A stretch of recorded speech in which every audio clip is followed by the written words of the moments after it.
믿음이 흔들리는 시대를 저희가 살고 있습니다. 이런 현실을 이렇게 우리가 믿음이 흔들린다는 것을 막연한 우려나 염려로 우리가 생각하는 것이 아니고요, 아주 실제적으로 경험하며 살아갑니다. 한 언론에서 그 부분을 가지고 기사를 쓴 내용을 봤습니다. 기독신문의 기사인데요, 기독 대학생 350명을 표본으로 설문을 했습니다. 그 중에 3분의 1에 해당하는 28.3%가 교회에 출석하지 않는다고 응답했다고 합니다. 여러분, 대학생들 무작위로 한 게 아니고 기독 대학생들입니다. 그리고 이들이 교회 다니지 않는 이유 중에 가장 큰 것은 경제적인 어려움과 바쁜 일상 때문으로 조사됐습니다. 응답자 중에 45.5%가 학업과 아르바이트 등으로 시간이 없어서 라고 대답을 했습니다. 과도한 등록금 등 또 경제적인 어려움을 해결하기 위해서 끊임없이 일을 해야 하고요, 취업난을 뚫기 위해서 학업에 열중하다 보니까 교회에 다닐 시간이 없었다. 기사에 그렇게 분석했습니다. 그 다음을 잇는 것이 자유로운 신앙생활 24.2%가 그렇고요, 그 다음이 신앙에 대한 회의 때문에 10.1%가 교회를 출석하고 있지 않다라고 응답을 했습니다. 단순히 이렇게 눈에 보이는 것만 있는 것이 아니고 눈에 보이지 않는 그들의 경건생활 내용도 조사를 했는데요, 한 주간 성경을 한 번도 들여보지 않았다고 응답한 숫자가 몇 프로냐면 63.7%입니다. 그러니까 10명 중 6명, 7명은 일주일 동안 한 번도 성경을 보지 않는다는 거죠. 그건 한 주만의 얘기는 아니겠죠. 그리고 기도에 대해서도 물어봤습니다. 기도를 하지 않는 대학생들이 몇 프로였나 보니까 38.3%가 한 주간 한 번도 기도하지 않는다라고 응답을 했다고 합니다. 더 심층적으로 당신은 그럼 구원의 확신은 있습니까? 라는 질문에 기독 대학생 중 2명 중 1명 52.9%만이 저는 예수님을 개인의 구주와 주님으로 믿습니다 라고 응답을 했습니다. 이 연구에 보면 2012년 연구에서는 똑같은 이 설문에서는 63.0%라고 구원의 확신에 대답을 했으니까 10% 정도가 줄어든 거죠. 우리의 믿음이 흔들리는 때를 살아가고 있습니다. 이 기사의 말미에 이 리서치를 담당했던 대표님이 이렇게 기사의 내용에 인터뷰를 했더라고요. 신앙에 대한 확신이 점점 약해지고 있는 기독 대학생들의 실태를 우리가 여기서 알 수 있습니다. 여러분, 이게 어떻게 청년들, 대학생들만의 문제일까요? 세대별로 이유는 다 다르지만 오늘날 우리가 살아가고 있는 이 시대에 특별히 저희들의 모습을 보면 다 믿음이 흔들리는 때를 살아가고 있습니다. 우리의 믿음이 견고하지 못하고 흔들리는 이유, 겉으로 보기에는 외부적인 요인 때문인 것 같습니다. 경제적으로도 어렵고요, 관계도 참 쉽지 않고요, 그리고 참 교회에 대해서 이런저런 어려운 이야기, 그리고 우리를 실망시키는 일들이 너무나도 많습니다. 그리고 건강에 대한 여러 가지 어려움도 있습니다. 좀 한 가지씩 생각해 볼까요? 경제적인 어려움. 제가 말씀을 준비하고 생각해 보니까 정말 경제적인 어려움, 저도 결혼한 지가 20년이 넘었는데 처음부터 지금까지 계속 어렵더라고요. 한 해도 좋은 해가 없었어요. 좀 나아질 줄 알았는데 카드 결제일은 늘 빨리 와요. 우리 예상보다 빠릅니다. 그리고 가계부를 쓰는데 놀랍게도 수입보다 지출이 항상 많아요. 돈은 늘 쓰기에 부족합니다. 건강 문제, 한 해 한 해 우리의 몸이 다르다는 것을 우리가 느끼며 생활하죠. 그냥 안 좋아졌구나 이렇게 느끼면 괜찮은데 때로는 도저히 내 힘과 노력으로는 어쩔 수 없는 심각한 상황들을 우리가 마주합니다. 인간관계, 잘 지내고 있다고 생각했는데 정말 어렵고 어려운 것이 인간관계입니다. 누구도 내 마음 같지 않습니다. 10대 아이들 학교 가는 가장 어려운 문제가 뭐냐면 공부 때문이 아닙니다. 아이들 또래 집단에 들어가지 못해서가 그렇죠. 그러면 20대가 되면 그 문제가 해결되나요? 아니요, 또 다른 어려움이 있습니다. 30대, 40대, 50대 시간이 갈수록 좋아지는 것이 아니라 더 외롭고 각박해집니다. 이게 인간관계죠.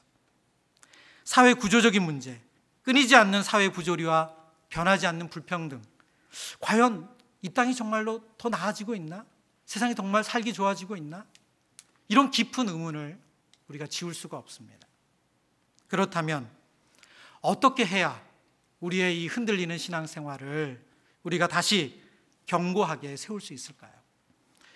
이런 외부적인 요인만 사라지면 신앙생활이 돌아올 거라고 생각하지만 우리가 겪는 외부의 요인들은 인류가 이 땅부터 시작된 이래로 사라진 적이 없습니다. 그러므로 우리의 신앙을 본질적으로 흔드는 요인은 외부적인 요인이 아니라 내부적인 거죠. 진짜 이유는 우리의 믿음의 주요, 온전케 하시는 주님을 바라보지 못하기 때문이라고 성경은 말씀합니다.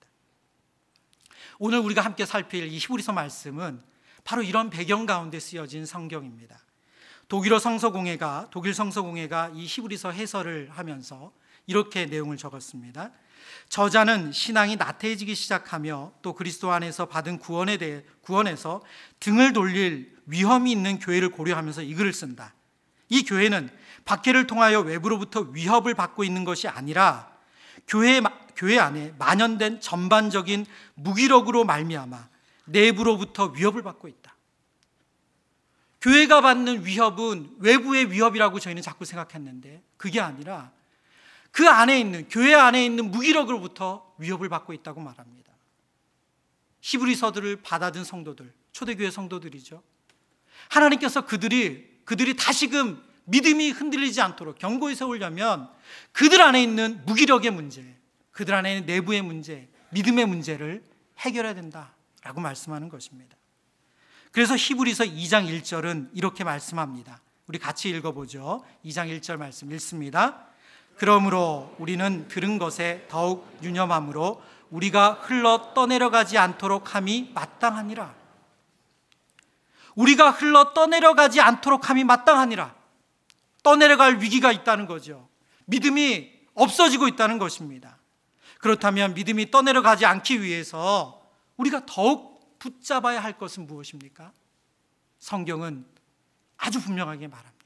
그것은 복음입니다. 그럼 복음은 무엇입니까? 저와 여러분이 잘 아는 대로 한마디로 예수 그리스도입니다. 예수 그리스도가 복음이라는 말은 우리의 인간 세상의 문제들에 대한 해답이 예수 그리스도밖에 없다는 뜻입니다.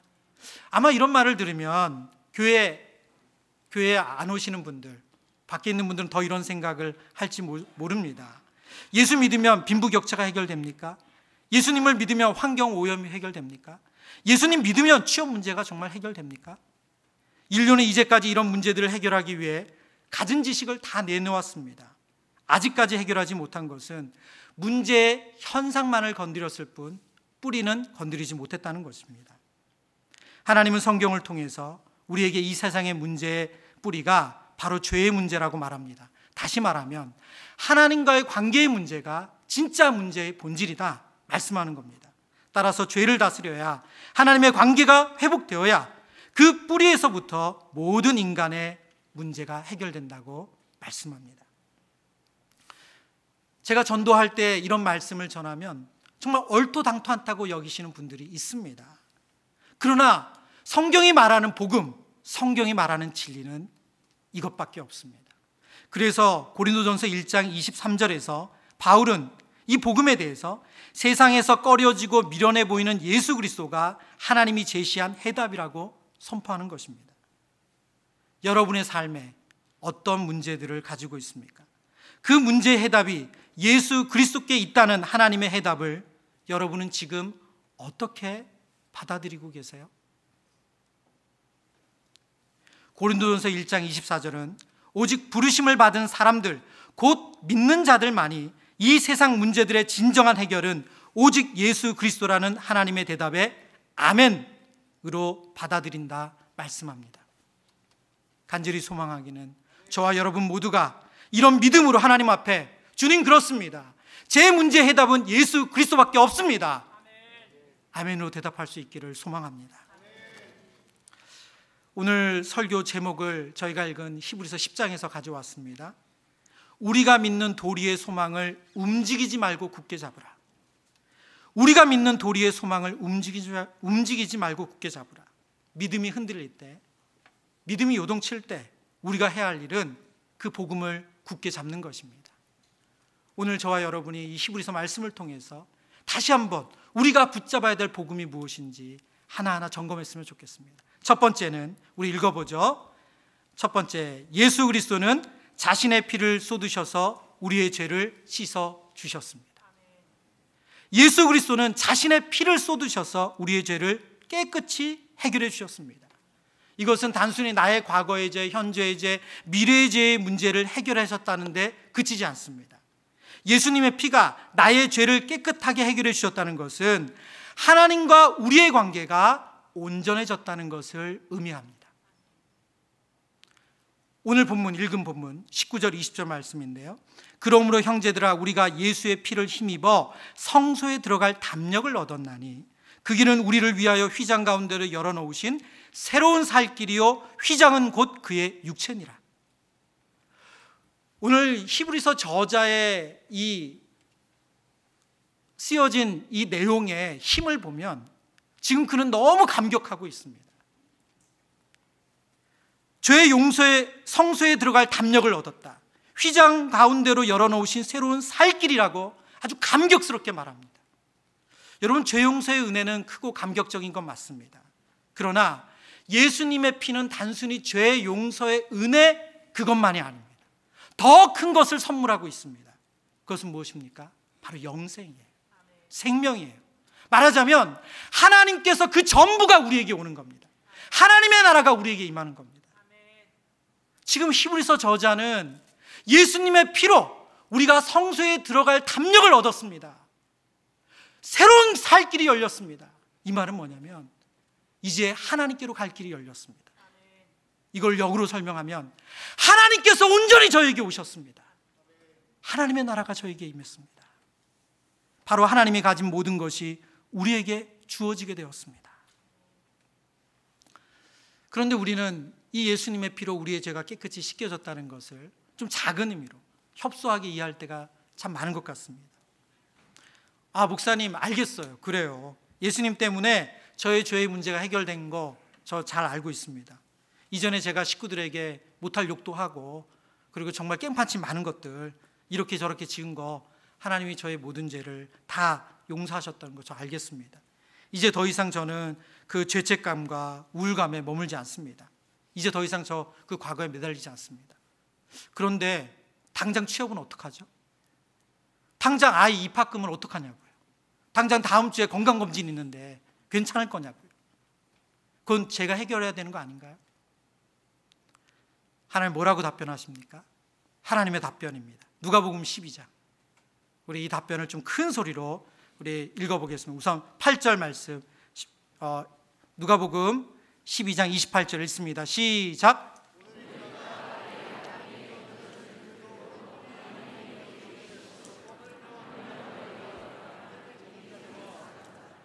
너희는 무엇을 먹을까 무엇을 마실까 하여 구하지 말며 근심하지도 말라.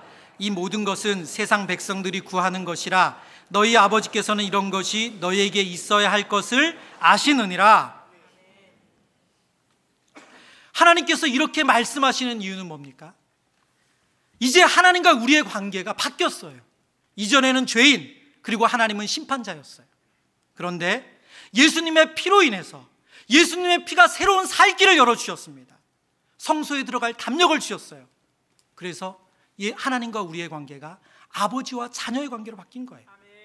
그러니까 하나님께서 하물며 너희일까 보냐, 하물며 너희일까 보냐, 하물며 너희일까 보냐. 여러분, 명절이 얼마 전에 지났습니다. 여러분, 예를 들어서 여러분의 부모님이 사촌을 만났어요. 여러분하고는 말하자면 같은 반열에 있는 거죠. 사촌을 만났어요. 부모님이 대학 들어갔다고 너 축하한다. 그리고 여러분 부모님이 갑자기 딱 세뱃돈을 주시는데 세상에 5만 원짜리도 아니고 수표야. 그리고 딱 집에 오면서 그 아들이 하는 말이, 아버지 전 뭐예요? 전 버려진 거예요? 저는 인간도 아닌가요? 여러분, 그 아버지가 뭐라고 말한다고요? 하물며 너일까 보냐. 여러분, 그 아버지의 가진 것이 그 아들이 다 가진 거죠. 그 아들이 10만 원만 받겠어요? 저희 아들만 봐도 용돈을 안 받는다고 말하는 그분은 매일 카톡으로 저에게 돈을 달라고 하세요.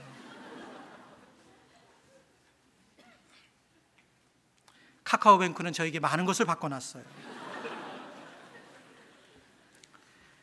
하물며 너일까 보냐. 하물며 너일까 보냐. 예수님의 피는 저와 여러분의 신분을 바꿔 놓았습니다. 우리의 믿음이 흔들릴 때마다 우리가 이 진리를 확인해야 돼요. 염소와 송아지의 피로 하지 아니하고 오직 자기의 피로 영원한 속죄를 이루사 단번에 성소에 들어가셨느니라. 성경은 예수님의 피는 단번에 영원한 속죄가 되셨다고 말씀합니다. 구약의 제사는 매년 반복되는 제사입니다. 특별히 이 구약의 죄를 사하는 제사 중에 이스라엘의 모든 백성들의 죄를 사해주는 제사가 있습니다. 이게 대속죄일입니다. 대속죄일. 1년에 한 번씩 반복되고 이 대속죄일에만 대제사장이 지성소에 들어갈 수 있습니다.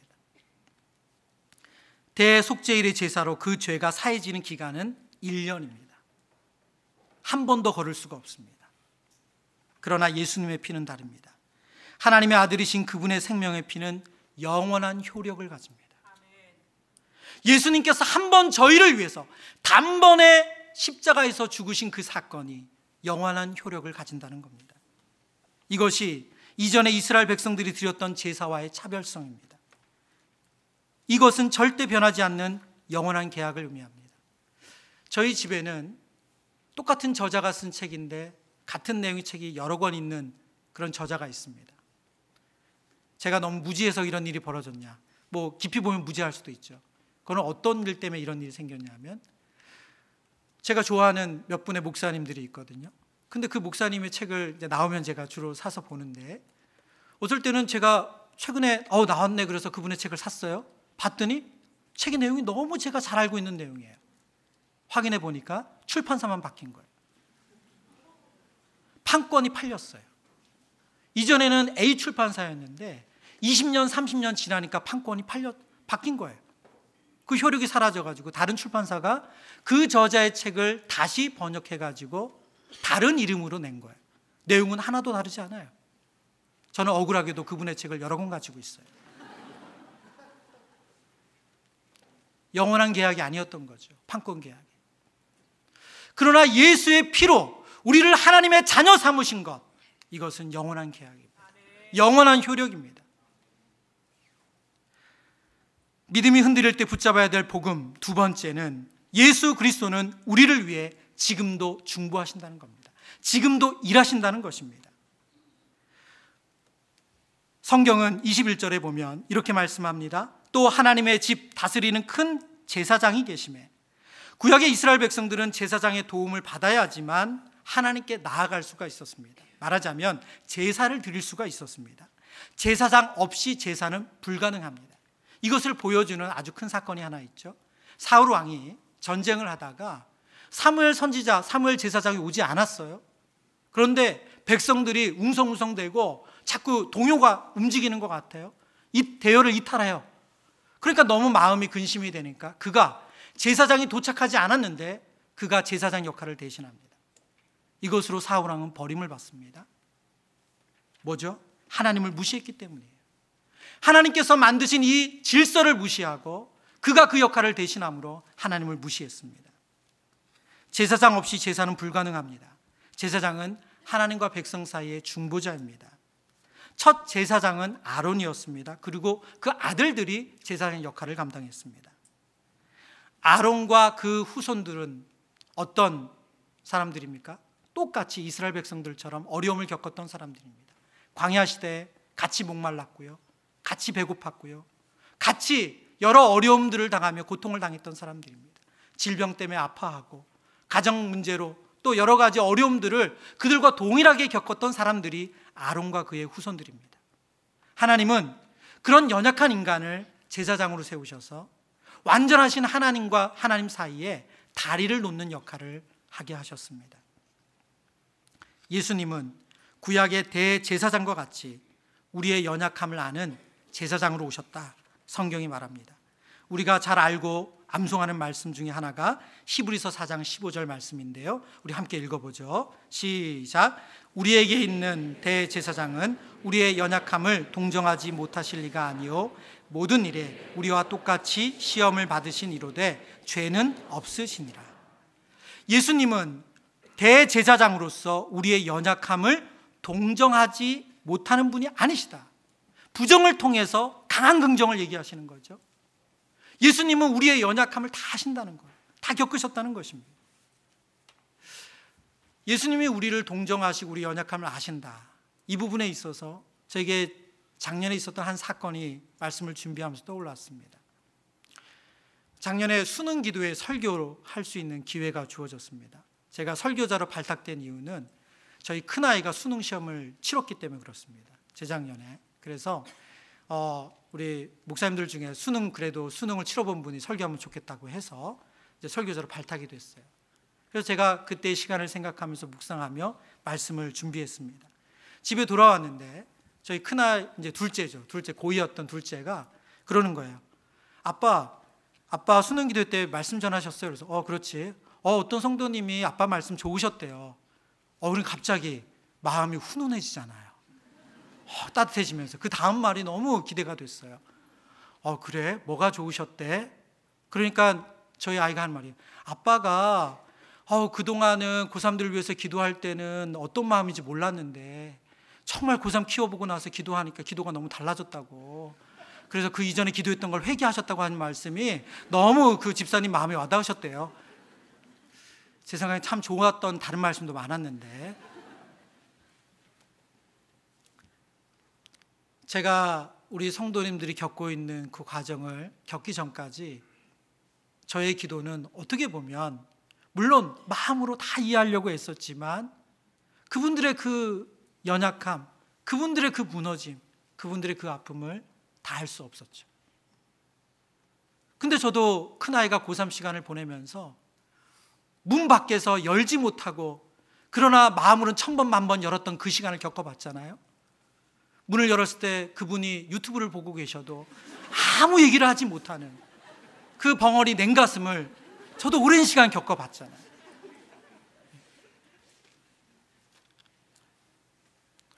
여러분, 우리 주님이 연약한 인간의 몸으로 오셔서 우리의 그 모든 것을 다 경험하셨다고 성경은 말합니다. 저와 여러분이 하나님 앞에 정말 이거 아실까 하는 것, 우리 주님이 모르시는 것이 없습니다. 근데 더 놀라운 것은 성경 바로 이어서 이렇게 말합니다. 우리의 연약함을 아시는 제사장이신 예수님은 죄가 없으신 분이다. 성경은 그래서 큰 제사장, 큰 대제사장으로 말씀합니다. 이 큰이라는 뜻은 위대한이라는 뜻입니다.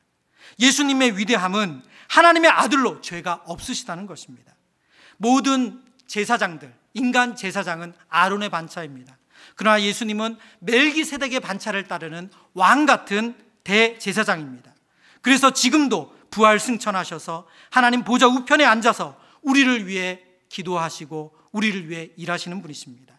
히브리서 7장 25절 말씀 우리 한 번 더 큰 소리로 읽죠. 시작. 그러므로 자기를 힘입어 하나님께 나아가는 자들을 온전히 구원하실 수 있으니 이는 그가 항상 살아계셔서 그들을 위하여 간구하심이라. 위대한 대제사장이 우리를 위해 지금도 살아계셔서 중보하신다고 말합니다. 중보하신다는 뜻은 가만히 앉아서 기도만 하신다는 게 아니에요. 예수님의 기도는 일하시는 겁니다. 여러분, 예수님의 말씀은 역사예요. 예수님의 기도는 이루어지는 거예요. 예수님은 저와 여러분을 위해 지금도 일하시는 줄 믿습니다. 지금도 우리를 위해서 일하시는 예수님. 그런데 왜 우리는 자꾸 그 예수님에 대해서 불확실하게 생각할까요? 결혼 전부터 연애할 때 지금의 제 아내가 된 그분이 저에게 사랑을 확인하는 표현이 있었습니다. 아마 여러분 중에 연애하신 분 들어보셨을까요? 자기야 나 사랑해. 얼마나 이 달콤하고 스윗한 말이에요. 그러나 그 말을 하루에 한 20번쯤 들으면 그렇게 스윗하지만은 않습니다. 결혼하고 나니까 다르게 질문하더라고요. 여보 나 사랑해. 근데 이 질문을 한두 번도 아니고 정말 끊임없이 들으면 좀 되게 부담스럽습니다. 그리고 답은 늘 똑같아야 됩니다. 당신을 제일 사랑해. 좀 확신이 부족해도 조금 뭔가 짜증이 나도 늘 대답은 한결같아야 됩니다. 당신을 제일 사랑해. 여러분, 같은 질문으로 우리가 예수님께 드린다면 여러분 예수님 뭐라고 대답하실까요? 예수님 저 사랑하세요? 예수님 저 이런 데도 저 사랑하세요? 예수님 저 예배도 안 드리는데 저 사랑하세요? 예수님 저 이런 데 사랑하세요? 그 예수님의 답변은 어떨까요? 순도 100%로 예수님 뭐라고 말씀하실까요? 당연하지. 널 제일 사랑해. 사랑하는 딸아, 사랑하는 아들아, 내가 너를 제일 사랑해. 내가 널 제일 사랑해. 저는 아내에게 마음 안 들키려고 용을 쓰면서 여보 제일 사랑해 그랬지만 우리 예수님은 순도 100%로 우리를 향해서 끊임없이 말씀해요. 내가 너를 제일 사랑해. 히브리서의 핵심적인 메시지는 바로 이 메시지예요. 나는 여전히 살아있어서 지금 너를 위해 끊임없이 일하고 있다. 너를 제일 사랑한다. 예수님은 우리를 사랑하셔서 쉬지 않고 일하고 계십니다. 그런데 왜 우리 마음은 힘들죠? 예수님은 우리를 사랑하셔서 이렇게 끊임없이 일하고 계신데 왜 우리 마음은 힘든 걸까요? 22절에 이렇게 말씀합니다. 우리가 마음의 뿌림을 받아 악한 양심으로부터 벗어나고 몸은 맑은 물로 씻음을 받았으니 참 마음과 온전한 믿음으로 하나님께 나아가자. 참 마음과 온전한 믿음으로 하나님께 나아가자요. 근데 여러분, 이게 왜 우리 마음이 힘든 이유죠? 여러분, 예수님께서 우리에게 다가오시는 것은 한 번도 변한 적이 없으세요. 예수님께서 우리에게 마음을 여신 것은 한 번도 바뀌신 적이 없어요. 뭐가 바뀌었어요? 나아가는 우리가 바뀌었어요. 나아가지 않는 거죠. 하나님께 나아가지 않아요. 하나님은 지금도 우리를 향해서 그래서 간절히 호소하고 계신 거예요. 난 언제든 도와줄 준비가 되어 있다. 난 언제든 도와줄 준비가 되어 있어. 언제든 날 찾아와. 나에게 말해. 날 의지해. 날 붙들어. 괜찮아, 괜찮아. 어떤 일이든 괜찮아. 사춘기 자녀를 키우다 보면 미안한 마음이 들 때도 많지만 정말 답답할 때가 있어요. 왜 아이들이 이러지? 이렇게 답답할 때가 있습니다. 가장 답답할 때는 혼자 해결하려고 할 때입니다. 진작 말했으면 도와줄 수 있었을 텐데 이렇게 문제가 커지기 전에 그렇게 큰 상처 받기 전에 말만 하면 내가 해결해 줬을 텐데, 내가 알아줬을 텐데, 내가 나섰을 텐데 왜 다 이렇게 문제가 커지고 나서 울 대로 울고 상할 대로 상하고 나서 지금에 와서 얘기하지? 이럴 때 참 마음이 답답합니다. 오늘 표현대로 말하면 아빠에게 나아가지 않는 거죠. 아빠가 정말 내 마음 알겠어? 엄마가 내 마음을 이해 못해. 또 소리나 지를걸? 안다고 뭐 달라져? 어차피 말해봤자 이렇게 말할 거야. 좋은 소리 못 들어. 돈이나 든다고 욕이나 듣지. 그냥 나 혼자 해결하지 뭐. 그냥 나 혼자 아프고 말지 뭐. 여러분, 사춘기 청소년처럼 우리가 하나님 앞에 서 있을 때가 있지 않습니까? 우리가 참 마음과 온전한 믿음으로 하나님께 나아가면 하나님은 얼마든지 도울 준비가 되어 있는데 우리가 그렇게 나아가지 않는 사춘기 청소년 같은 모습, 저와 여러분에게 없습니까? 여러분, 어떤 문제로 그렇게 마음이 무거우세요?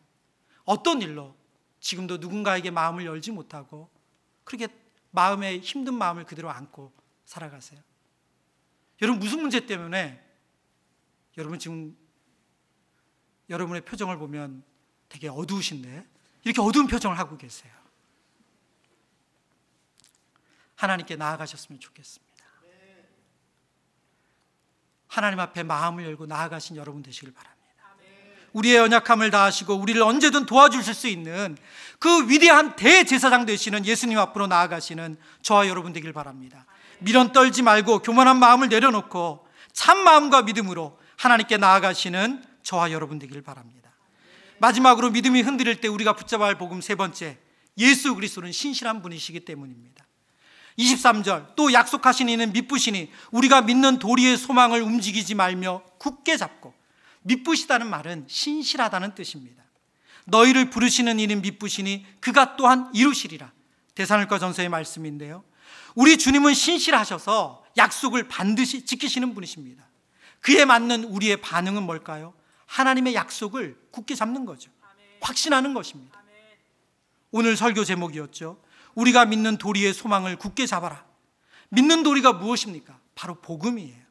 예수님께서 피 흘려 죽으심으로 하나님께서 나아갈 수 있는 새 길을 열어주셨다. 이게 복음 아닙니까?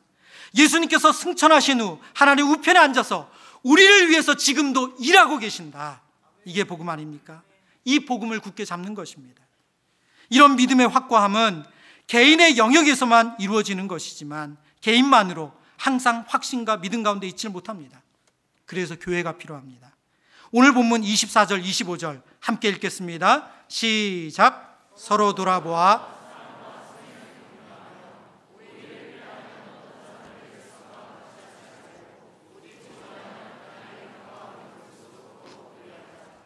하나님께서 우리에게 교회를 허락하신 이유는 서로 사랑하고 선행하는 삶을 격려하면서 우리가 믿는 그 믿음을 흔들리지 않도록 도와주라는 것입니다.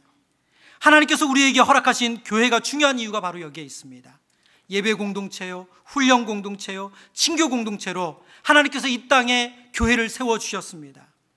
물론 죄가 가득한 인간이 모여있기에 많은 문제들이 있는 것이 사실입니다. 그러나 그 문제밖에 없는 것처럼 생각하며 그 공동체를 떠나 나홀로 신앙생활을 하는 것은 하나님의 지혜를 무시하는 것입니다. 오늘처럼 예배에 모여 힘써 하나님을 찬양하고 알아가는 여러분 되시기를 축복합니다. 신앙 공동체 안에서 서로 사랑과 선행으로 격려하며 흔들리는 믿음을 견고하게 붙들어 주시는 성도님들 되시기를 바랍니다. 말씀을 준비하면서 작년 8월 초에 신방했던 한 성도님이 생각이 났습니다. 결혼 후 얼마 되지 않아 사정이 있어서 퇴사를 했습니다. 이 3개월 이내에 취직이 될 거라고 본인은 생각하고 있었습니다. 그래서 전공 공부를 하고 취업 준비를 편안하게 하고 있었습니다. 시간이 흐르면 흐를수록 마음 조급해지는데 새로운 직장은 구해지지 않았습니다. 자매는 남편에게 괜찮다고 본인이 일을 하고 있으니까 마음 편히 준비하라고 이렇게 이야기하지만 형제의 마음은 편치 않았습니다. 형제는 청년 시절부터 청년부 활동을 꾸준히 잘해온 사람입니다. 그런데 구직이 생각했던 대로 잘 풀리지 않으니까 그때부터 마음이 조급해지기 시작하고 영적인 생활이 무너지기 시작했습니다. 사모하던 예배는 억지로 드리고 있었고 말씀과 기도 생활은 잘 되질 않았습니다. 그날 신방하며 형제에게 강한 권면을 했습니다. 형제, 우리 하루에 1시간 기도하자. 지금 직장도 안 나가는데 시간 많지 않냐. 형제의 지난 시간 하나님이 주인 되셔서 지금 여기까지 인도하시지 않았냐. 결혼도 할 수 있지 않았냐. 하나님께서 이번에도 반드시 도와주실 것이다. 지금 형제에게 직장보다 더 큰 문제는 하나님이 보이지 않는 것이다. 하나님이 경험되지 않는 것이다. 그러니 잠깐 드리는 기도로는 이 문제가 해결되지 않는다. 1시간씩 기도하자. 드림센터 9층에 기도실이 있다. 시간 내서 기도하자. 물론 형제가 작정하고 기도하면 몇 주 만에 그렇다고 해서 직장이 얻어지는 것은 아니다. 그 형제는 그때부터 기도를 시작했고 우리를 위해 지금도 살아계셔서 일하시는 주님을 경험하기 시작했습니다. 그 후에 순자님께서 다락방을 마치고 나서 저에게 메일을 주셨습니다. 오늘 나눔 가운데도 땡땡땡 형제가 실직 후 재취업이 생각처럼 잘 되지 않아 불안한 가운데 있었는데 방학 중 목사님께서 신방 오셔서 1시간 이상 깊이 하나님께 기도하라고 권면해 주셔서 깊은 기도로 다시 하나님 앞에 나아가며 두려움을 이겨내는데 큰 도움이 되었다고 나누어 주었습니다. 여러분, 믿음이 흔들릴 때 우리가 해야 할 일은 하나님께 나아가는 것입니다. 복음으로 오신 예수님을 더 붙잡고 경험하기 위해서는 그 일하심을 깨닫기 위해서 하나님께 나아가는 것입니다. 11월견 11월이 되어서 그 다락방에 순자님께서 다시 메일을 주셨습니다. 결혼 후 1년도 안 되어 실직했던 땡땡땡 형제가 뜻대로 재취업이 안 되어 의기소침하고 위축되는 가운데서도 자신의 믿음 생활을 늘 돌이키며 다시 힘을 내는 과정 중에 지난주 재취업의 기쁨을 누리게 됐습니다.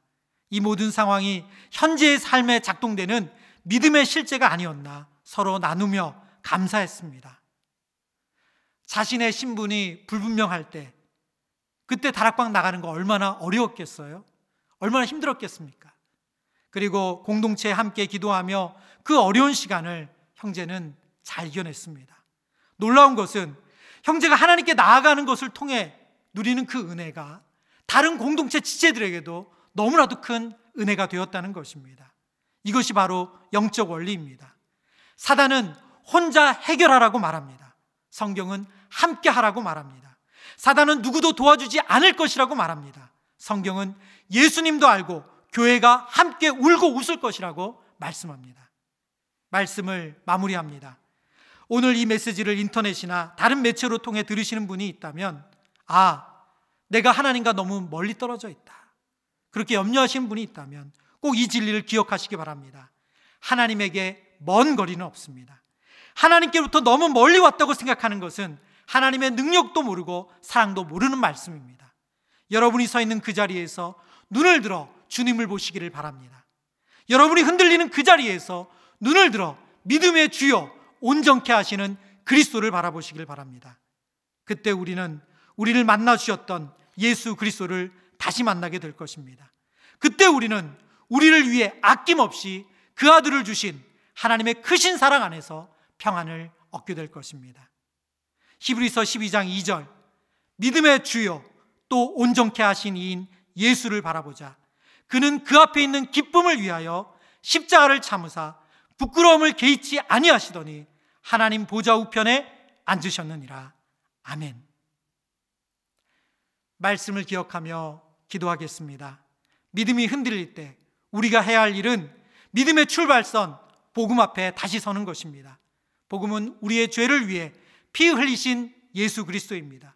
복음은 지금도 살아계셔서 하나님 우편에서 일하시는 예수 그리스도입니다.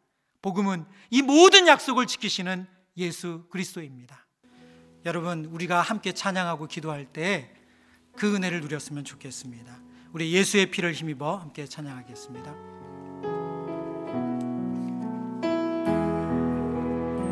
주의 보좌로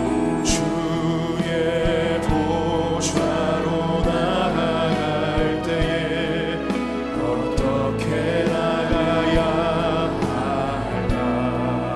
나를 구원한 주의 십자가, 나를 구원한 주의 십자가, 그것을 믿으며 가래. 주의 보좌로 나아갈 때에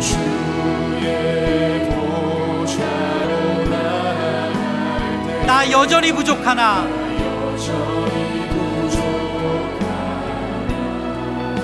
나를 품으신 주의 그 사랑,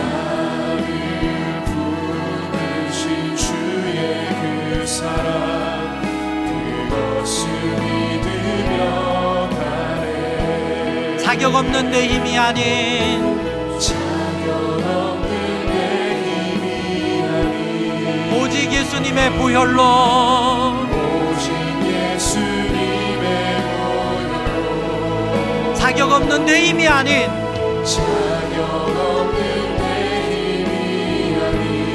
오직 예수님의 보혈로,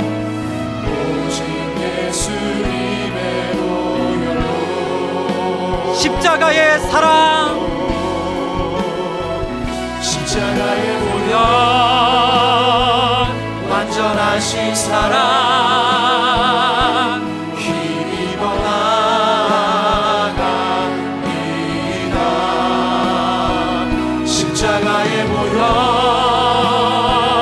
완전하신 사랑, 힘입어 예배합니다. 힘입어 예배합니다.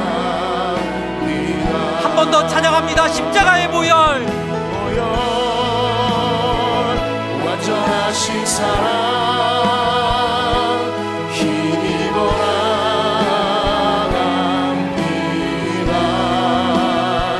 십자가의 보혈, 완전하신 사랑, 힘입어 예배합니다. 힘입어 예배합니다. 주의 보좌로 나아갈 때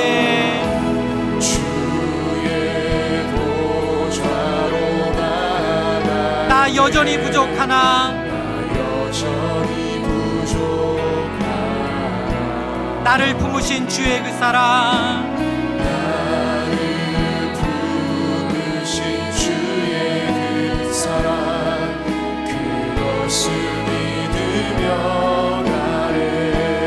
자격 없는 내 힘이 아닌 자격 없는 내 힘이 아닌 오직 예수님의 보혈로 오직 예수님의 보혈로 자격 없는 내 힘이 아닌 자격 없는 내 힘이 아닌 오직 예수님의 보혈로 오직 예수님의 보혈로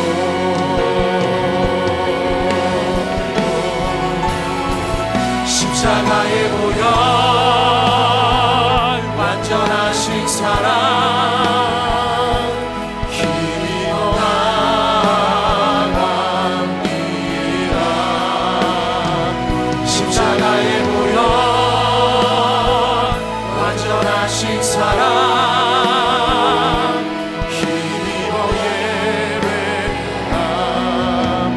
십자가의 보혈 완전하신 사랑 십자가의 보혈 완전하신 사랑 힘입어 나갑니다.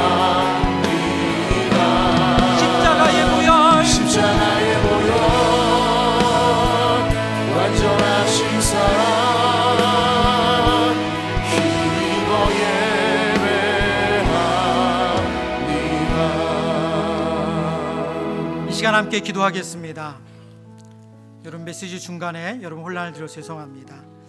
우리 이 시간 하나님 앞에 나아갈 때 하나님, 저희는 이렇게 연약합니다. 저희는 이렇게 부족합니다. 그러나 주님, 저희가 붙잡아야 할 복음은 그리스도의 피밖에 없는 줄 믿습니다.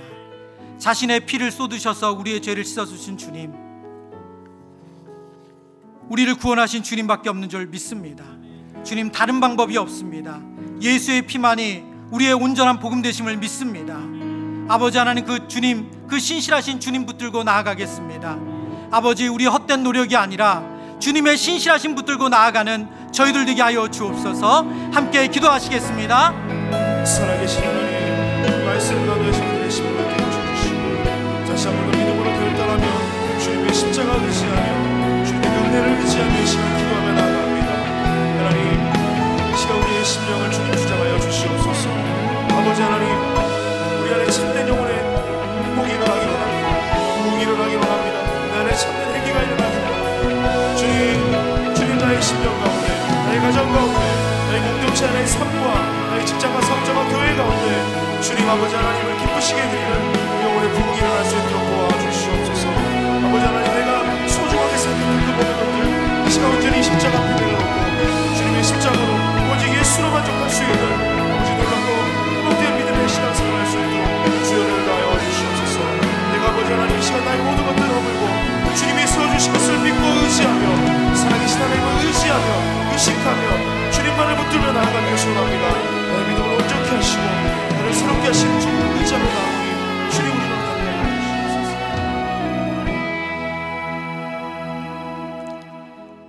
믿음의 주여 온전케 하신 예수님만을 바라보는 저희들 되게 하여 주옵소서. 하나님, 실수가 많은 저희들입니다. 그러나 저희들을 그리스도의 피로 깨끗이 씻어주시고 오직 하나님 의지하며 살아갈 수 있도록 붙들어 주신 것 감사합니다. 우리의 힘으로 살려는 노력을 내려놓습니다. 우리의 낙심도 실망도 내려놓습니다. 주님, 저희를 만나주시고 저희를 정결케 하여 주시고 저희를 붙잡아 주옵소서. 예수 그리스도의 이름으로 기도드립니다. 아멘. 우리 다 같이 자리에 일어나서 찬송가 250장 우리 찬양 드리겠습니다.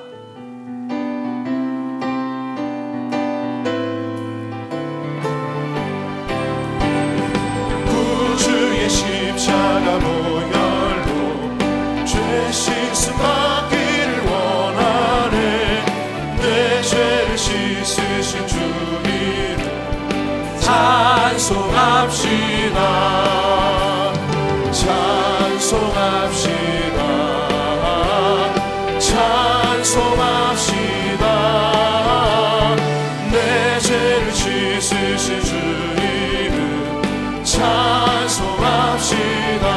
죄악을 속하여 주신 주, 죄악을 속하여 주신 주, 내 속에 들어와 내 계시네. 속에 들어와 계시는 십자가 앞에서 주 이름 찬송합시다. 찬송합시다.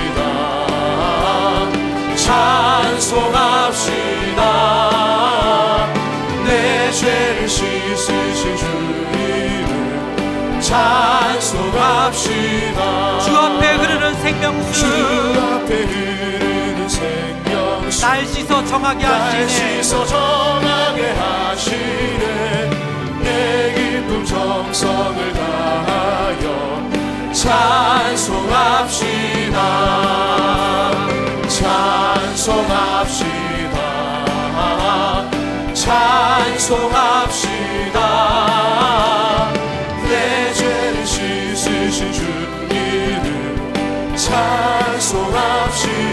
내 주께 회개한 영혼은, 내 주께 회개한 영혼은 생명수 가운데 젖었네. 흠없고 순전한 주님 찬송합시다.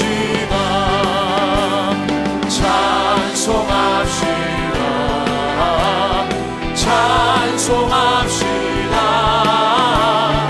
내 죄를 씻으신 주 이름 찬송합시다. 우리 이 시간 말씀을 생각하며 우리 기도했던 것 다시 한번 축도로 마무리하겠습니다. 지금은 우리를 위해서 이 땅 가운데 오신 예수 그리스도의 은혜와 하나님의 무한하신 사랑하심과 지금 이 자리에 우리와 함께 하셔서 우리의 아픔을 아시고 일하시는 성령님의 위로감화 교통 충만하심이 머리 숙인 모든 성도님들과 그 가정과 일터 위에 지금부터 영원토록 함께 있기를 간절히 축원하옵나이다.